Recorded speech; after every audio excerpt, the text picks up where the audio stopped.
For our spill, the three, it's Pride Month, ladies and gentlemen. Ito ang panahon na isa-celebrate natin. Rin naman rainbow. ang rainbow, lahat ng membro po. Parang syempre, hindi lang to part ng member ng LGBTQIA+. Allies! Syempre lahat, allies, no? Itong Pride Month, napaka-importante po ito sa aspeto po ng pagpapalawig ng acceptance po ng ating LGBTQIA+. Para ma-make sure naman na we recognize them and we accept them. Lalo ngayon na hindi pa rin na ipapas ang SOGI bill. I hope this Pride Month, we also get to be reminded no, that there are issues that concerning our LGBTQIA+. Ano ba yung mga issues na to, man? Number one is that, syempre, nito lang, naglabas kasi. Hindi ko naman sasabihin, ipapako ko lang ito no, sa mga rainbow, no? But HIV cases are increasing. Ay! But mind you, our brothers, sisters, and mga allies natin, and sa lahat ng mga nasa LGBTQ, they're also fighting for HIV awareness, para rin mas matigil pa, mas stop natin ang At saka HIV. huwag matakot Yes. na malaman. It's a collective effort naman. It's just that this Pride Month, siguro gamitin rin natin tong platform na ito para mas maipa-educate pa sa lahat ang HIV. And at some point, we stop the stigma and we stop HIV. Yes, sana. So, what is it about HIV that we have to know? So, by the way, I am a DOH accredited HIV counselor. Woohoo! Because we want to help those who have HIV, we want to help discover those who might have it, and we want to help treat it. So, it continues to be disproportionately higher, yung cases of HIV among the LGBTQIA+ community, particularly among men who have sex with men. So, we know that. Because we know that, we can do something about it. So, we use Pride Month to encourage testing, to encourage treatment, to encourage awareness, and to stop being scared about it. Correct. Why? Why do we want to do this? Because currently the Philippines has the fastest growing HIV epidemic in the Asia-Pacific region. The numbers as of March 2025, approximately 139,610 Filipinos have been diagnosed with HIV. Now, from January to March 2026, the Department of Health recorded 4,633 new HIV cases, which is a 9% increase compared to the same period last year.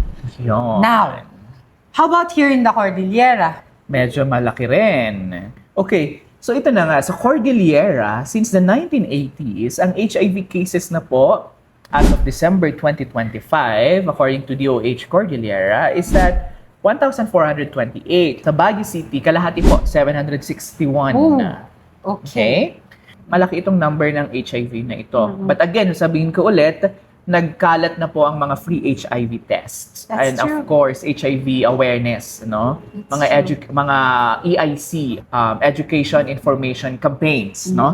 About HIV. So, mas maraming nagpapatest, mas maraming nadedetect now.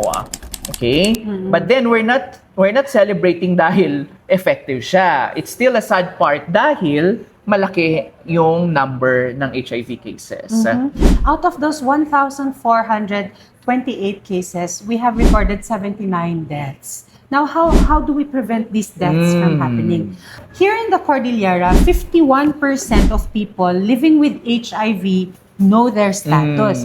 And then out of this 51, 73% of the people who know their status are on treatment. And then 67% of people on treatment have achieved viral suppression. Which means, undetected na sila. Ang ganda sana kung itong mga numerong to ay mapulpa natin. Yes. Kaya nga ito yung sinasabi natin na kapag may nakikita tayong number ng HIV cases, wag naman tayong mandiri. One mistake should not define one person. Apida kayo. Lahat po tayo nagkakamali. And if this mistake nagawa nila, mayroon namang paraan for them to cope with, for them to recover. Correct natin. Yes. So, how do we prevent muna ba? HIV, no? So first, you practice safe sex. Correct. Oo. And then, alam mo, dumaan nga ako dyan sa mga 24-hour convenience stores. Ang dami na pwedeng gamitin. Diyos ko, may pa-earthquake ka. Sabi ko, wow! Actually, bigla ka nag-loading doon. Sabi ko, ay, wala to nung Oo nga, kabataan. actually, nagkalat siya, Which is walang excuse. Meaning, you can buy it. Yes. You can buy it And anywhere. one more thing, I'm yung talking mga of yan, condoms, eh. yes, yung mga condom na yan, kasi mga kabataan ngayon, nilalagay nila sa pocket nila, Tama. sa wallet Ay, nila. careful. Pero, huwag niyong gagamitin utang na loob, yung nilagay niyo sa wallet niyo. Kasi baka nabutas yan. Kasi andan yung heat, Yes. nagaano yung porousness ng rubber. So as much as possible, although it's the most convenient place to keep it in, keep it in another place. Well, and then aside from condoms and other safe sex practices, you get tested regularly also. Especially if you know naman na you know your sexual preferences, then get tested. Correct. What else? Use PrEP. What's PrEP? Ayun, pre-exposure. Bago Pre-exposure prophylaxis. So, bago kineso. Kineso. Bago kineme. Bago mag-sex. Yes. And you seek early treatment If you diagnosed. are diagnosed. That's Yes. very important. Yan yung part na, sige, sabihin na natin na mahirap tanggapin minsan kapag na-detect.